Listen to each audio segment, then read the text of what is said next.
Un saludo para todos, bienvenidos a esta mañana en Santiago de Cali.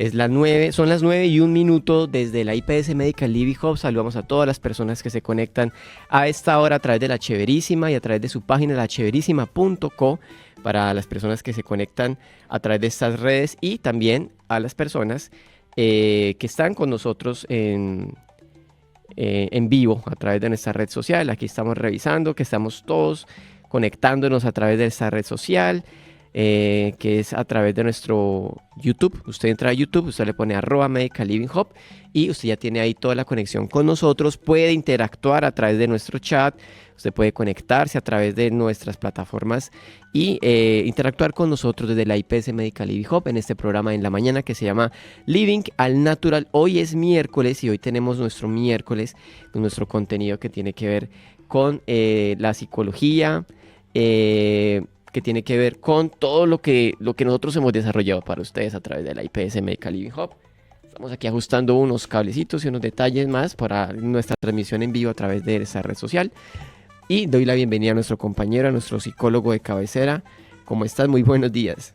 Muy buenos días, Andrés. Muy buenos días a toda la teleaudiencia que hoy nos acompañan. Bueno, hoy en el miércoles de salud mental, hoy vamos a hablar algo que a muchos nos toca y que de alguna manera nos ha permitido irnos empapando poco a poco de temas, comentarios, fragmentos, situaciones que a lo largo pues, de todos estos espacios de interacción social se han venido hablando, como también en la parte de las noticias, que es el tema del suicidio. Suicidio como una respuesta a mis problemas. Y eso hoy lo vamos a tratar. Pero no vamos a ver el suicidio como esa pauta o esa situación en el que la persona se encuentra, sino que vamos a mirarlo más allá de cómo identificar ese suicidio.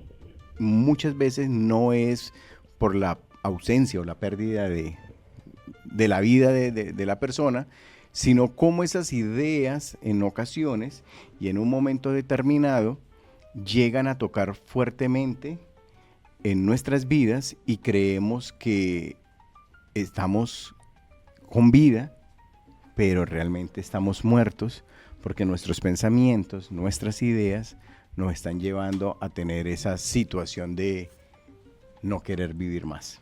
Entonces, hoy vamos a tratar ese tema, vamos a ampliar un poco más, vamos a permitirle, si tenemos pues personas que nos están viendo ahí en el canal de YouTube, nos escriban, nos pregunten y poder interactuar.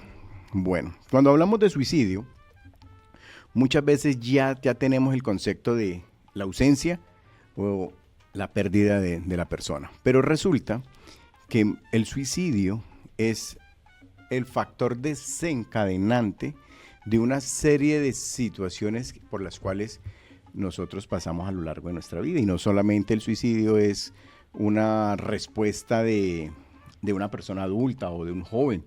Hoy estamos viendo el suicidio prácticamente ya en los niños.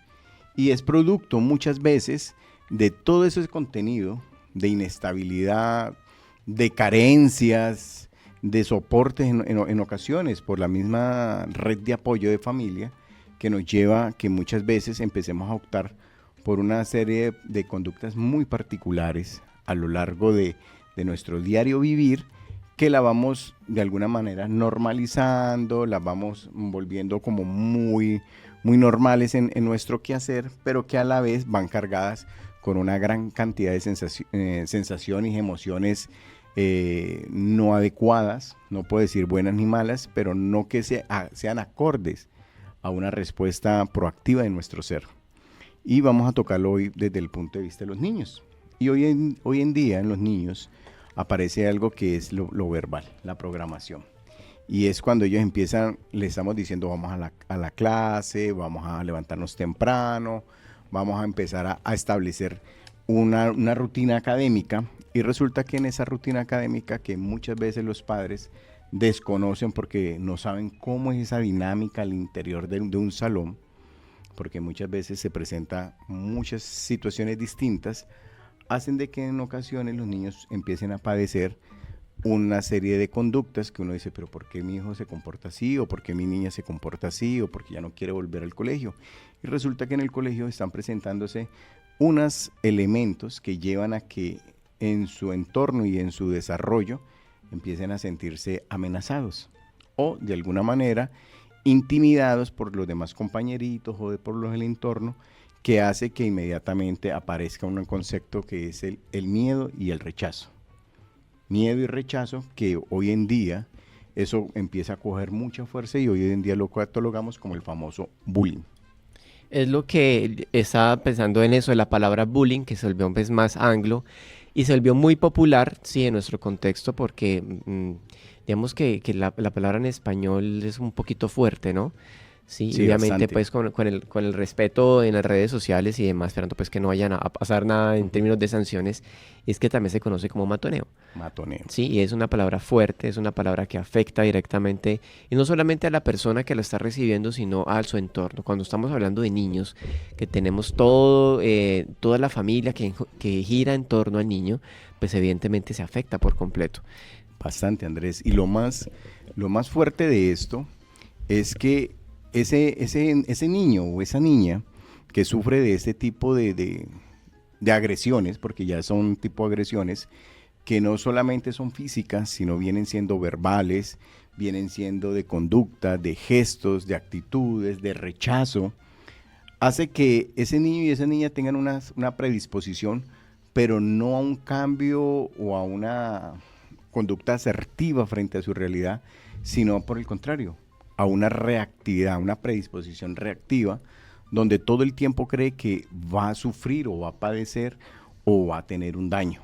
Resulta que cuando esas situaciones se vuelven muy periódicas y se vuelven durante el año lectivo, eso en el niño y en la niña llega un momento en que se instaura y se programa. Es por eso que hoy en día los jóvenes y muchos adultos asumen unas conductas muy particulares, muy peculiares, pero es producto de ese tipo de situaciones que vivieron en esa infancia, que quedaron enclausadas o encapsuladas dentro de sí y que nunca le dieron respuesta. Entonces el niño cree que asumir una posición a la defensiva, siendo agresivo o violento, va a frenar esa connotación y muy probablemente lo asume y coloca como lo que nosotros decimos, paró al jovencito o paró el macho y ya no le van a montar. En ese caso, cuando se presenta mucho bullying de niños y se genera ciertos traumas, en la adultez eso se representa como algún tipo de apego. Sé que existen dos apegos que son muy comunes hoy en día en los adultos, y uno es el apego ansioso y el otro es el apego evitativo, y sé que esas dos cosas o esas dos connotaciones van muy amarradas también a ciertas cosas que sucedieron de niños. Puede estar también muy amarrado y asociado. Va bastante asociado. Fue porque de alguna manera eso le sirvió en el colegio, en ocasiones.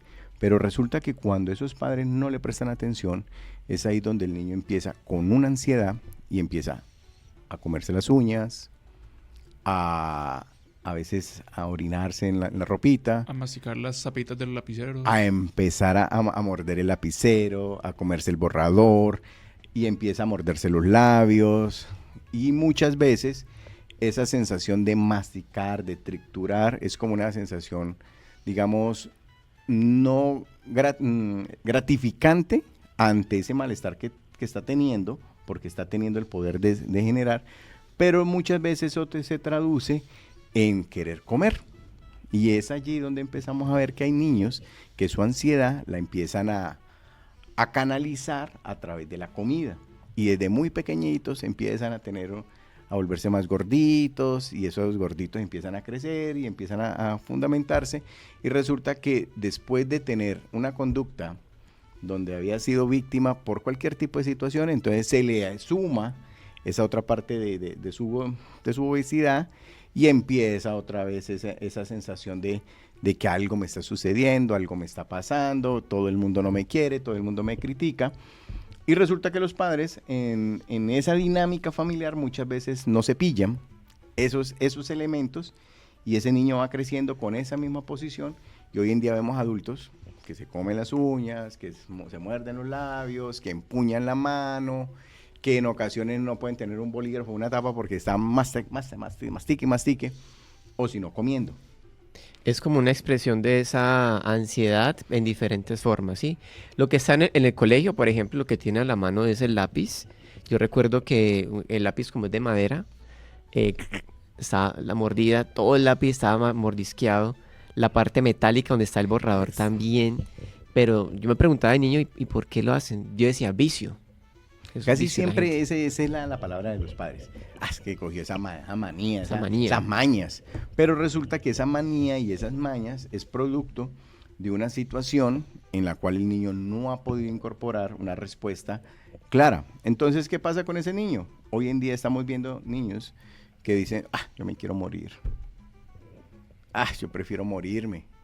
O yo quiero tirarme de este carro, o quiero tirarme de esta ventana o de este balcón. No, peor aún, con la influencia de las redes sociales, ahora encuentran formas, Luchando. métodos, los retos que hacen para lastimarse al punto pues de perder la vida. Sí, yo escuché muchos casos que se presentaron a nivel mundial y era uno de los retos que era autolesionarse y lesionar a un grupo de amigos, y que cuando se cumplían esos retos pues iban pasando como a otro nivel y esos niveles se volvía un tema un poco más agresivo. Entonces esos retos no sé si les generaba algo a los niños o a los jóvenes como un tema de tranquilidad o de placer, asociado de pronto a posibles traumas que tuvieron durante su proceso, y hacer esa clase de retos de pronto los dejaban un poco más tranquilos, o decir como que estoy haciendo por fin las cosas bien y puedo tener como una resarcción a nivel de la vista hacia la sociedad. En gran parte sí, tiene que ver mucho con eso. Y la otra es sentirse acogido.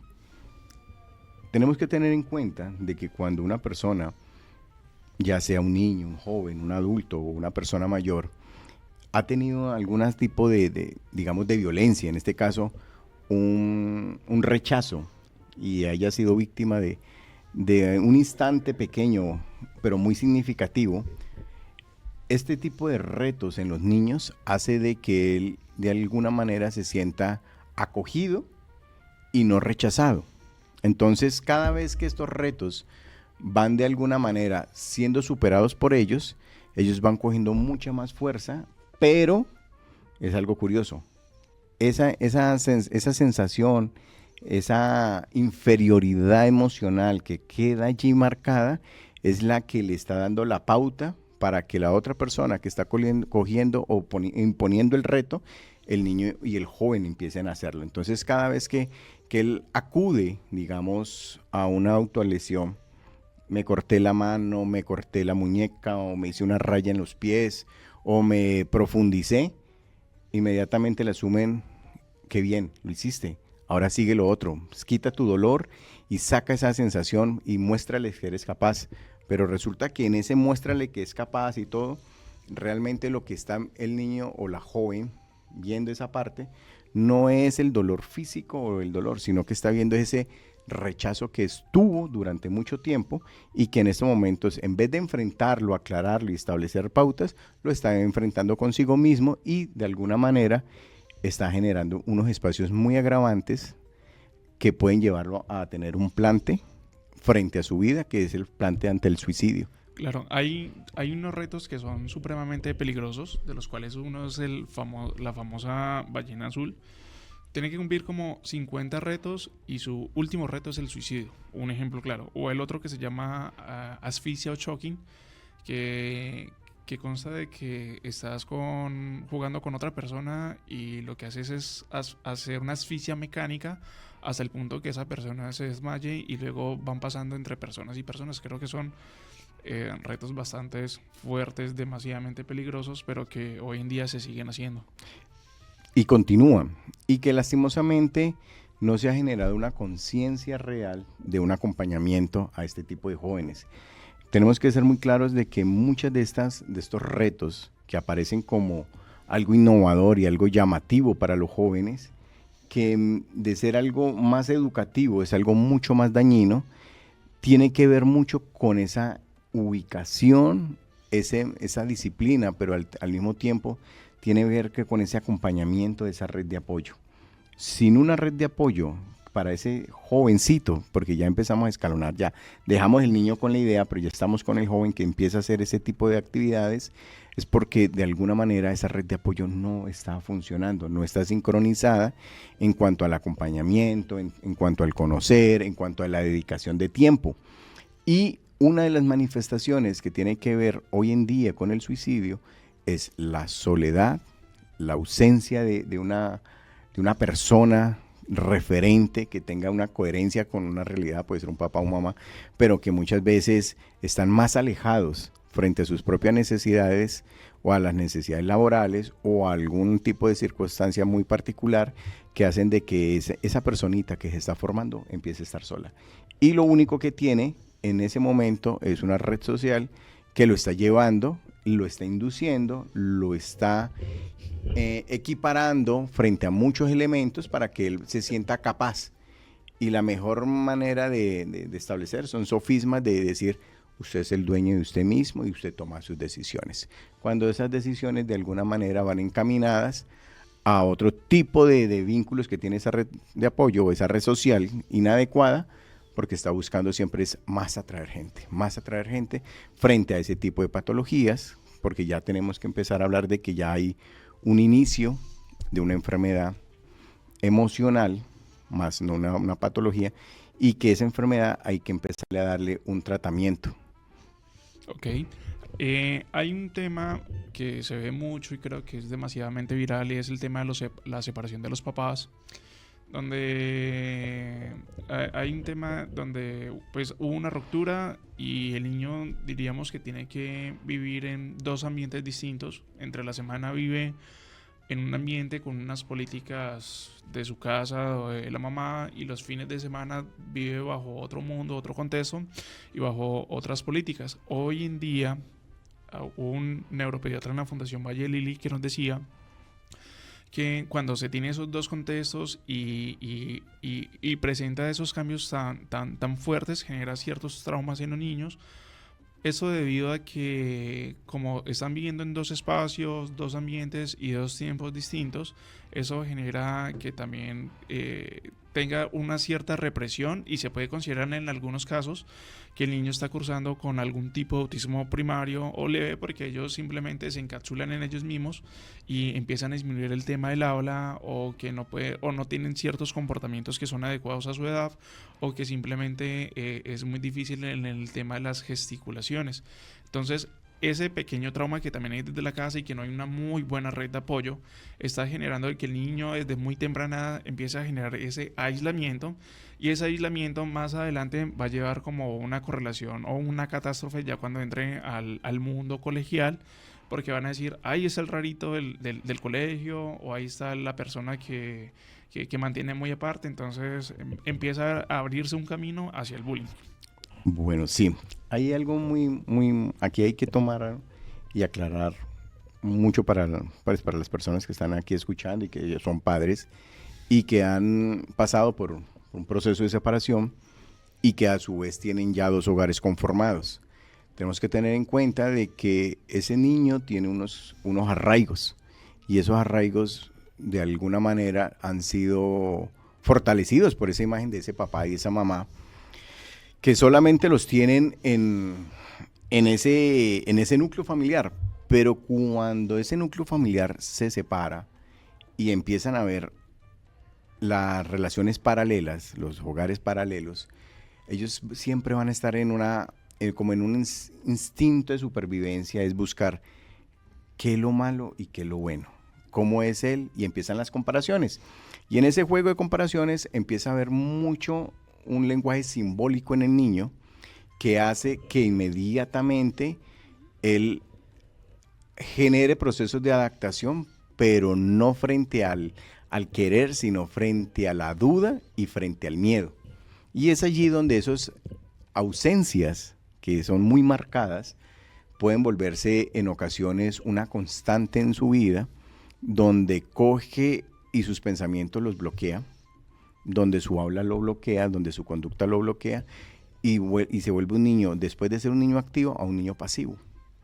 Y esa pasividad se convierte en algo muy mental, que muchas veces en la relación y en las dinámicas escolares es el niño raro, el niño que no interactúa, el niño que cuando va a hablar tartamudea o que el tartamudeo se vuelve muy constante, o el niño que le tiemblan las manos cuando habla, o el niño que se aprieta. Y entonces resulta que todo esto, pues hoy en día los jóvenes, y hay que decirlo, pues muchas veces uno se vuelve muy respetuoso porque empieza a cuestionar, a criticar o a burlarse, y en ellos lo que hace es que ese trauma que queda allí sea un determinante más adelante en esa juventud y en esa adultez. Hay cantidad de situaciones que uno ve cuando está niño y pues uno se vuelve cruel cuando está niño. Yo recuerdo que había un compañero que tenía así un evento de tartamudez, se le veía un poco nervioso, pero uno de niño desconoce tantas cosas y entonces uno pues lo coge de recocha, ¿no? Todo el mundo coge recocha.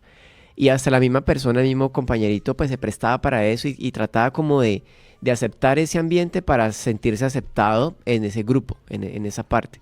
Pero no sabíamos que detrás de eso, pues había algo tan grave como una situación de estrés al punto que lo llegaba a pensar a terminar con su vida. Y en ese momento recuerdo que un compañero lo hizo.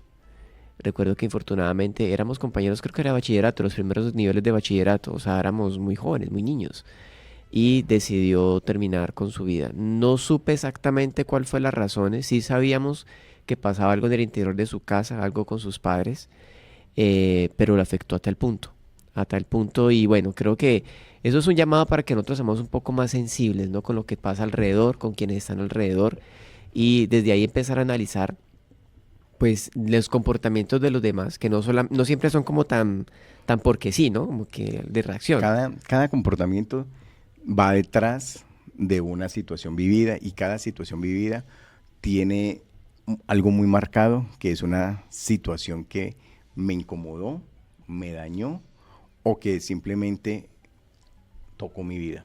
Entonces, este tipo de situaciones, digamos, ahora que vamos subiendo, ya vamos a los adolescentes, hace que hoy en día los adolescentes, cuando esa decisión de querer quitarse la vida, la va acompañando con alternativas que aparecen, que ahí aparece el alcoholismo, aparece el consumo de sustancias psicoactivas, el conformar situaciones o grupos que de alguna manera me permitan sentir que tengo un liderazgo, o estoy llamando la atención, o estoy siendo aceptado.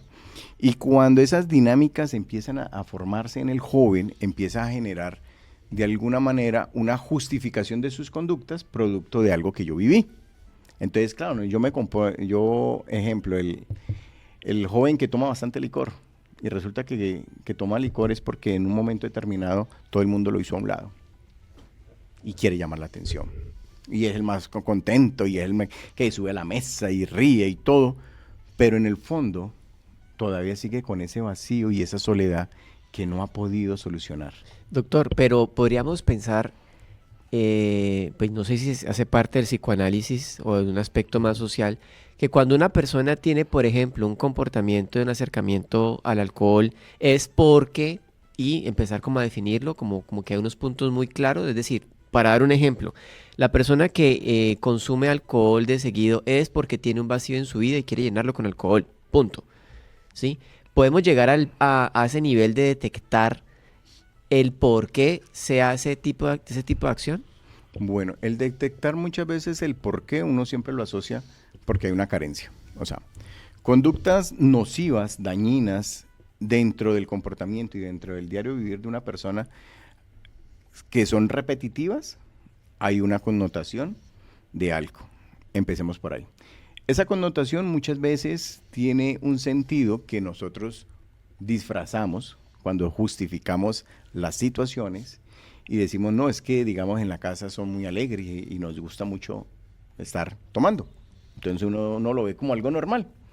Pero resulta que cuando ese tomar y estar alegres ya se pasa a la connotación de la pérdida de la conciencia, que ya hay un estado totalmente inconsciente, donde aparecen las palabras más inadecuadas que nunca se han dicho, que por eso es que hay un refrán que dice, todo borracho dice la verdad, es porque hay algo que ha estado allí durante mucho tiempo y que no ha salido a la luz pública, o conductas que han estado ahí guardadas y que uno dice, uy, mira cómo se comporta.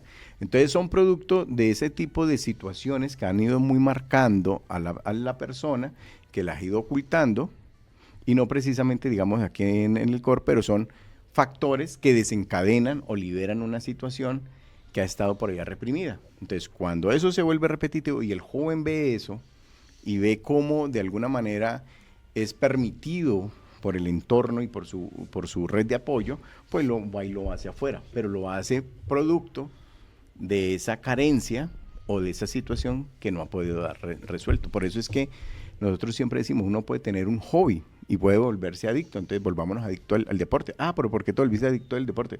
Porque es que yo en una época estaba pasadito de kilos y me decían, ahí viene el gordito, vea gordo, vea eso, y entonces me puse a hacer deporte.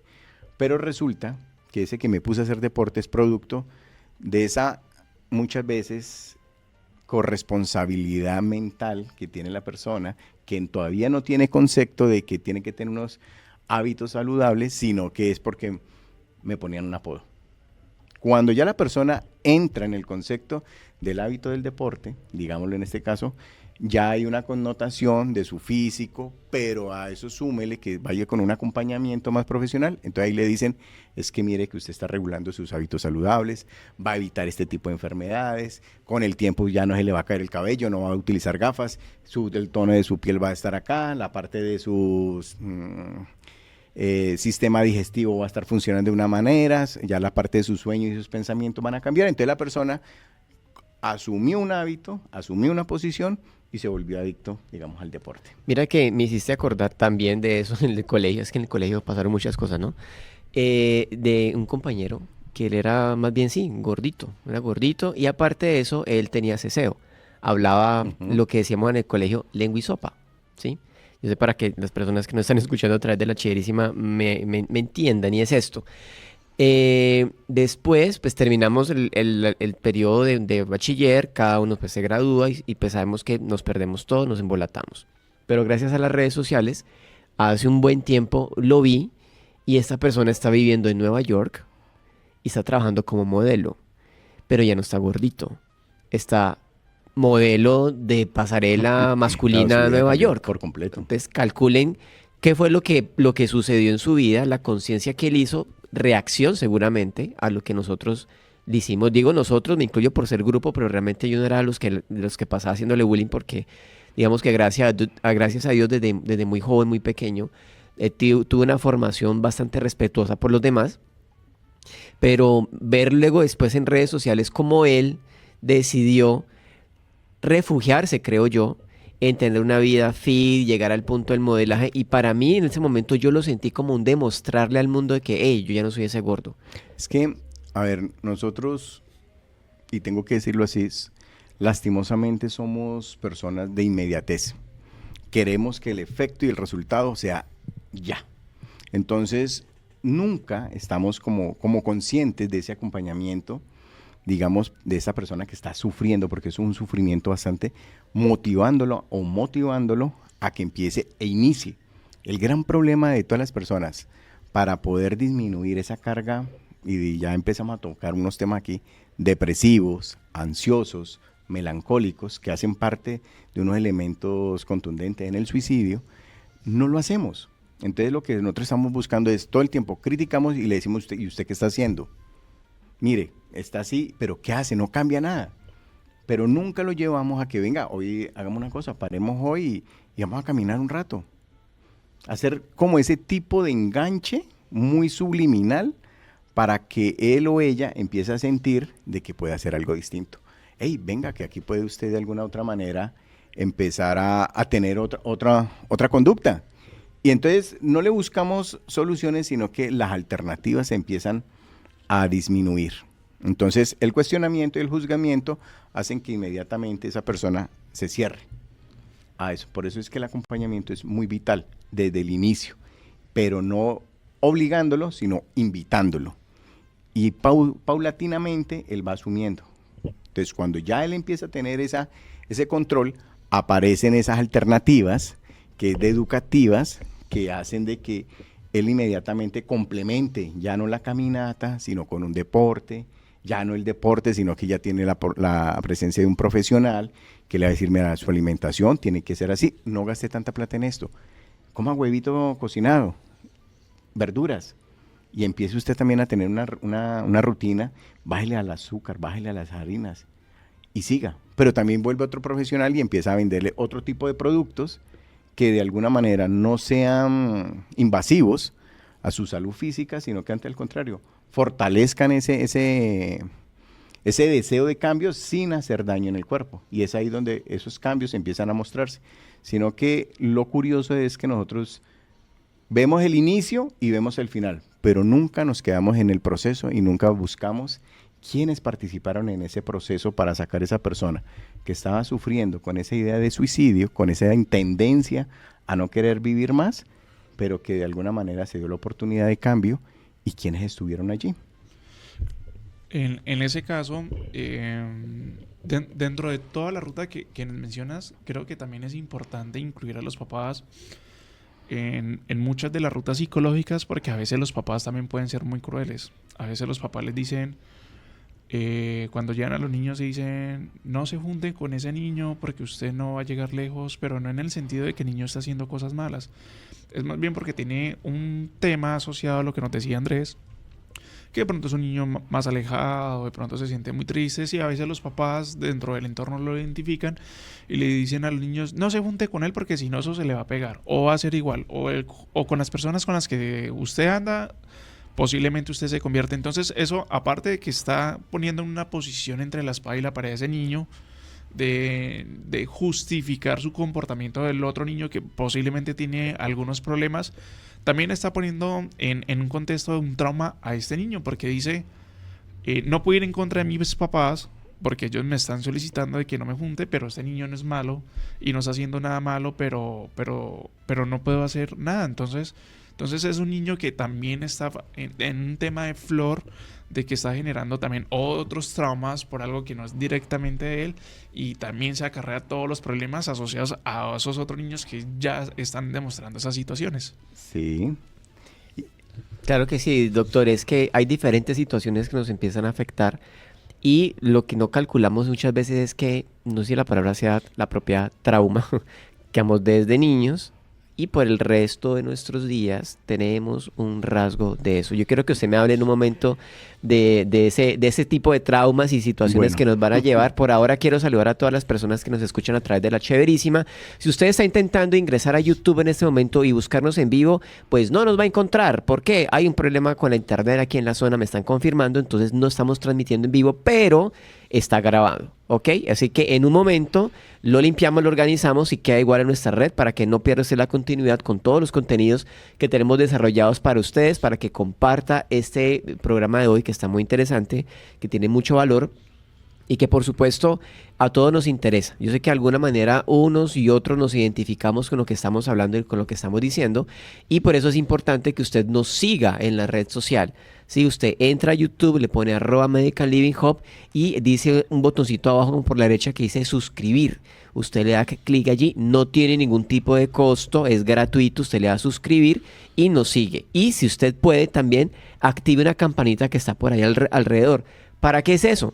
Para que cuando estemos haciendo transmisiones en vivo, estemos haciendo alguna actividad nueva, a usted le llega una notificación y le dice, hey, en Medical Living Hub estamos transmitiendo en vivo, entonces usted le da clic allí, se conecta y puede estar conectado precisamente con todo lo que nosotros estamos desarrollando para ustedes.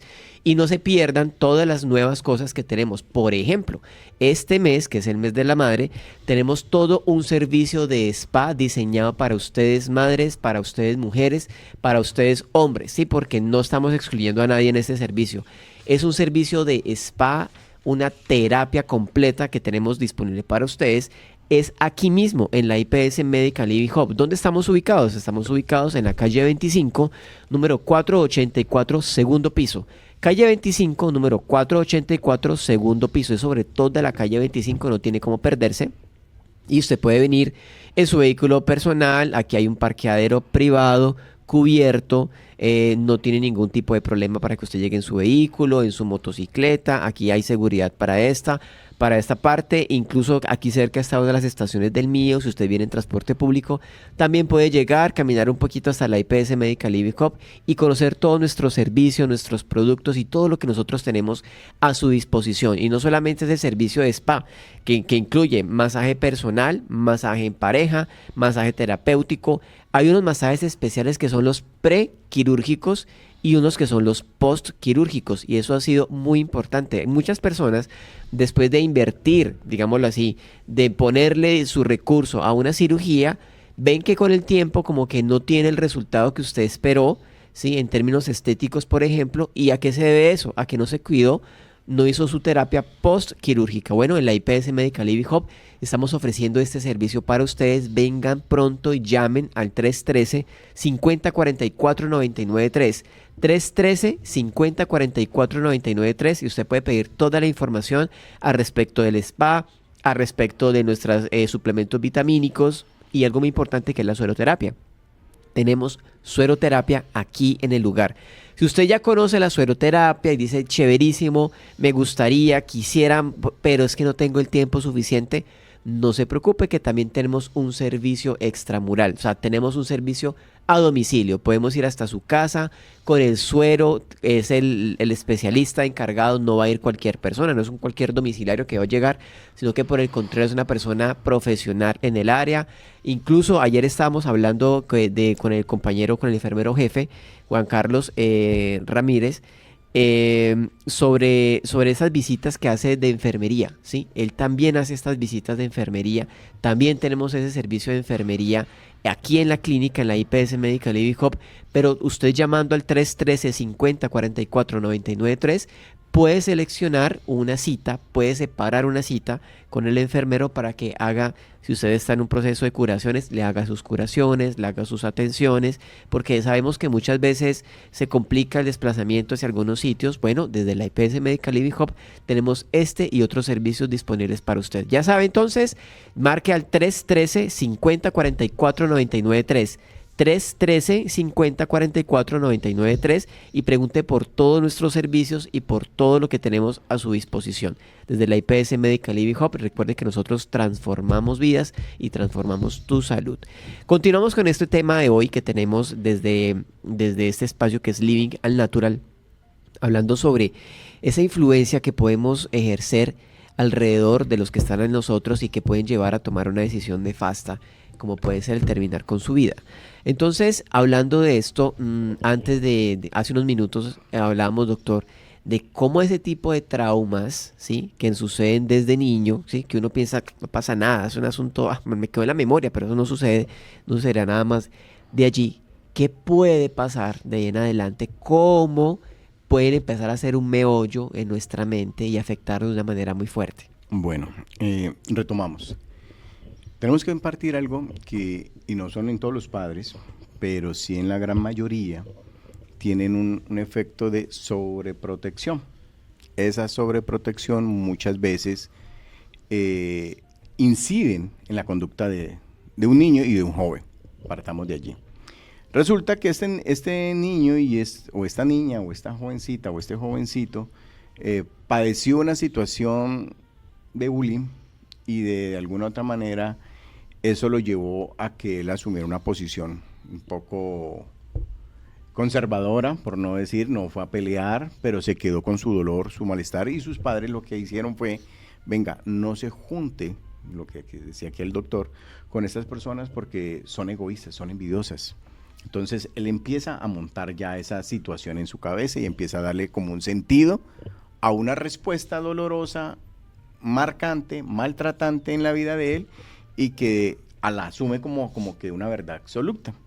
Pero resulta que ese padre, que de alguna manera responde de esa manera, fue producto de una vivencia que muchas veces los padres, sin darse cuenta, empiezan a generar esas semillitas de esas situaciones inconclusas, no resueltas desde su vida, y se la transmiten a sus hijos a través de la normatividad o de los comportamientos más adecuados, pero son producto de situaciones que a veces no. Ejemplo, Anteriormente, en Semana Santa, le decían, no se vaya a meter en una piscina porque eso no se puede hacer, que eso Se vuelve sireno. eso era lo que le decían a ellos. Ellos dicen, hay que respetar, que todo, pero en su cabeza está diciendo, es que es una semana donde tiene que ir de reflexión. Pero yo no le digo eso a mi hijo, sino que le digo, hay que respetar porque no. Pero no le digo es que vuelve ballena o pescado o lo que... Sí, o sireno. Sirenito. Se vuelve un sirenito. Entonces le colocan esa connotación muy disfrazada, pero que de alguna manera en esa infancia a ese papá o esa mamá se tuvieron que enojar y tuvo su inconveniente. Y vaya que ese inconveniente haya salido pues, a la luz del colegio. Entonces, todo ese tipo de situaciones muy minúsculas, muy pequeñas, marcan en la crianza situaciones que son desencadenantes más adelante. Son factores que están ahí, que determinan, pero que no se desencadenan. Entonces resulta que este joven, cuando ya crece y ya está en la parte de la adultez, y que ha creado pues un hábito que es muchas veces esos hábitos se vuelven apegos, dependencias o justificaciones de sus situaciones que no son capaces de resolver por no tener una razón clara, hacen de que ellos inmediatamente en una situación determinada se olviden de lo que ha sucedido. Y doy este ejemplo. Y el ejemplo más claro es cuando ya la persona adulta tiene que responder por una casa, por unos hijos. O sea, ya lo que él vivió en esa infancia, ya lo tiene que vivir de adultez, tiene que asumir esa posición. Y resulta que esa responsabilidad que tenía de más, que no la sintió porque estaba esa codependencia con ese padre, con esa madre, que era el colchón, pero que ahora le toca a él, ya el mundo se vuelve invivible. No, es que es muy duro, es que me toca esto, es que me toca lo otro. A eso súmele un poquito del estrés, que muchas veces por eso no va a poder resolver muchas veces las situaciones o tener la respuesta correcta o la conducta acertada o la posición y la mentalidad para aceptar lo que está pasando en su principio de realidad, y lo que hace es empezar a justificar y a tener conductas evasivas y reactivas. Y esas conductas evasivas y reactivas, que son propias muchas veces de una negación de sí mismos frente a una situación que puede volverla proactiva, no ve lo malo como la oportunidad de cambio, sino que ve lo malo como algo muy malo y algo que va a estallar, termina generando en él o en ella ideas que en un principio las retomó cuando estaba pequeño, y empieza eso a crecer como semilla con los experimentos que uno le hacían antes en la escuela, ponga el frijolito para que crezca, así empieza a crecer eso por dentro. Y ese pensamiento empieza a enraizarse y empieza a asumir, pero resulta que él no lo dice, porque ya no tiene esa red de apoyo, porque esa pareja le está pidiendo, porque ese hijo le está exigiendo, porque la responsabilidad está ahí presente, y empieza a construir una gran cantidad de cosas en ese imaginario, y empieza ese imaginario a dar vueltas. ¿Qué hago? ¿Qué pienso? Entonces ya la persona casi no duerme, la persona ya no se le puede hablar, la persona ya no se vuelve irritable. Contrario a lo de ese niño o esa niña que era vulnerable, que lloraba, que se aislaba, no, ya se vuelve reactivo. Y se vuelve silencioso, se ausenta y empieza a tener unas conductas muy, muy particulares. Y es allí donde vuelve otra vez y aparece la idea. No voy a poder con esto. Eso es cierto. Además que vamos a hablarlo desde muchos casos particulares. Lo que tú dices, en ciertos traumas de niños y ciertas cosas de bullying van creando una bolita de nieve que vas creciendo y se van juntando bajo otras situaciones y otros contextos de vida, y llega uno a la etapa de adultez y empieza a tener 4 situaciones muy particulares. Desde modo personal, creo que una de las principales es que empiezas a crear algo de inseguridad. Entonces, la inseguridad hacia mí o la inseguridad hacia la pareja que tú tienes, porque de niño, entonces siempre te hicieron sentir inseguro y te dijeron, tú no eres bueno, o no eres una persona con la que alguien va a estar contigo, o tú no vas a llegar lejos. Entonces llegas tú a esa etapa de adultez y tienes esa inseguridad propia. Pero aparte de eso, también empiezas a crear una inseguridad hacia tu pareja, porque empiezas a decir, yo creo que no soy bueno, o ella es muy feliz, pero siento miedo que de pronto me engañe porque no soy lo suficiente para ella. y empieza uno a tener rasgos y comportamientos que no son tan adecuados por culpa de su inseguridad y que posiblemente hace de que por un lado pierdas a tu pareja.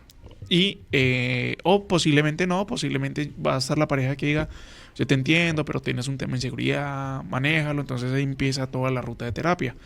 Otros temas de trauma también es que la inseguridad de enfrentarse al mundo, que bajo muchas situaciones y bajo muchos contextos que te hicieron también sentir mal de niño y a hoy en día entonces sientes que no vas a poder lograr o no vas a poder cumplir las metas. Entonces en muchos de esos casos uno trata de buscar como el tema de la terapia, de decir yo necesito un terapeuta para que esa persona me ayude a pensarme más a mí, porque muchos de las personas que de pronto nos están escuchando empiezan a sufrir del síndrome del impostor, empiezan a pensar de que no son capaces o que sus cualidades no son tan buenas y empiezan a autopensar o sobrepensar demasiado, y eso genera unos impactos de forma negativas en toda su armonía de su ser. Es exactamente. Y a eso súmele la baja tolerancia a la frustración, que es otro factor determinante en este tipo de situaciones. Entonces, termina generando un plante antes un acto fallido, digamos, de suicidio, donde no lo lleva a cabalidad, pero todo el tiempo lo está pensando.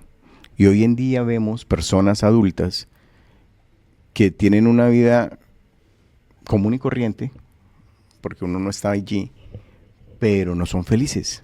Tienen una vida que cumplen con toda su responsabilidad, pero muy adentro ese pensamiento de que la muerte sería, o yo me voy de aquí, sería la mejor respuesta. Una solución. Una solución. Y empiezan a tenerla allí. Y prácticamente están muertos en vida, pero con una situación de salud mental todo el tiempo marcando. Y empiezan a asumir unas conductas. Lo difícil aquí y lo que es el llamado de atención es que este tipo de enfermedad, porque ya tendríamos que hablar de una enfermedad, nunca va a ser manifiesta por temor al rechazo. Entonces lo guardan, pero sus conductas, sus comportamientos tienen una tendencia a estar por encima, pero en el momento de enfrentar su realidad a veces se vuelven ausentes. Entonces esto hace de que esa familia que está allí empiece a modelar, a copiar una conducta que después se vuelve repetitiva, y con el tiempo esa persona que estaba con este tipo, ya hablamos de la persona mayor que no se suicidó, lo único que genera es un desencadenamiento muy fuerte en unas demencias y aparece la depresión. Por eso es que muchas veces, ya después de cierta edad, hay personas que se van de esta vida, pero no se mueren, sino que se van, se aíslan. Ok, se van. Entonces uno dice, se elevan, están, sí, están por allá en el limbo, y uno dice, pero ¿por qué está así? Se disoció.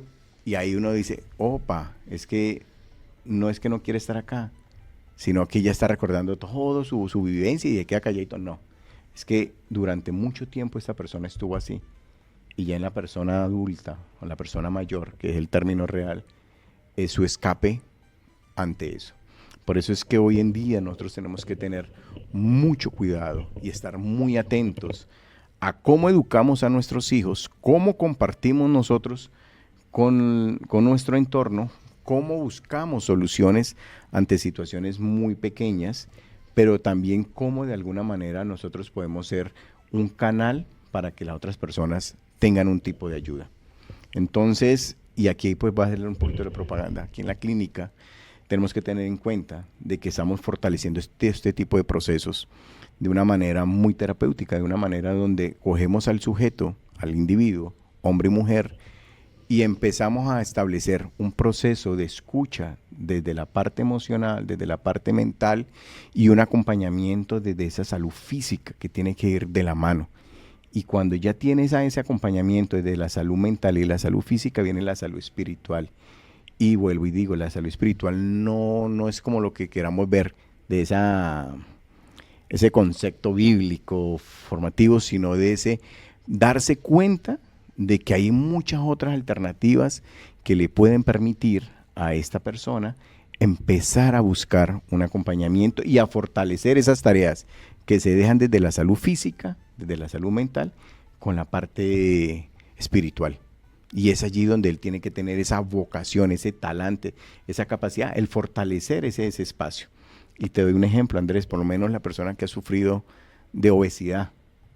Listo, vamos a entender por qué fue obeso. ¿Por qué esa ansiedad por comer? ¿Por qué esas ganas de mostrar esa fuerza a través de la trituración de los alimentos o querer tener algo todo el tiempo? Mostrémosle la capacidad de entender de que hay otro tipo de respuesta. Y cuando empezamos a entender esa parte y a equilibrar esa parte emocional, que aparece el deporte, inmediatamente aparece el médico, que es con sus hábitos saludables, con su alimentación sana, y esa persona va viendo esos resultados y uno empieza a motivarlo. Y en esa motivación que uno empieza a cambiar su físico, a cambiar lo otro, uno le dice, bueno, hay otras alternativas, están los sueros. Mire que puede por ahí. Es que hay ayudas que fortalecen. están allí, nos pueden fortalecer y apoyan, porque es que también hay muchas cosas que dependen como de la química del cuerpo, ¿sí? Sin llegar a misticismo, sin llegar a cosas exageradas, ¿sí? Es que, hombre, el desbalance es una cosa muy, muy brava. Hay quienes se meten solamente las cosas físicas y se olvidan de su parte personal interior, otros que por el contrario se vuelven demasiado interiores y demasiado pensadores, pero se olvidan de su parte física. Y es ahí donde hablamos que es importante vernos como seres integrales. Somos seres que tenemos diferentes áreas y es nuestra responsabilidad como personas cuidar de cada una de ellas. Ya estamos a 1 minuto para entregar este programa en la mañana de hoy. Yo quiero agradecer al doctor José que está con nosotros, a Harold que también nos acompaña en esta mañana, y a las personas que nos escuchan a través de la Chéverísima. Recuerden que en un par de horas vamos a tener este programa en nuestra red de YouTube, sí, colgado, para que usted lo vea, lo comparta con otras personas, porque ya sabemos que es un tema bastante importante. Nos escuchamos hoy a las 3 de la tarde, también por esta misma frecuencia y también por nuestras redes sociales. Para todos ustedes, feliz resto de día.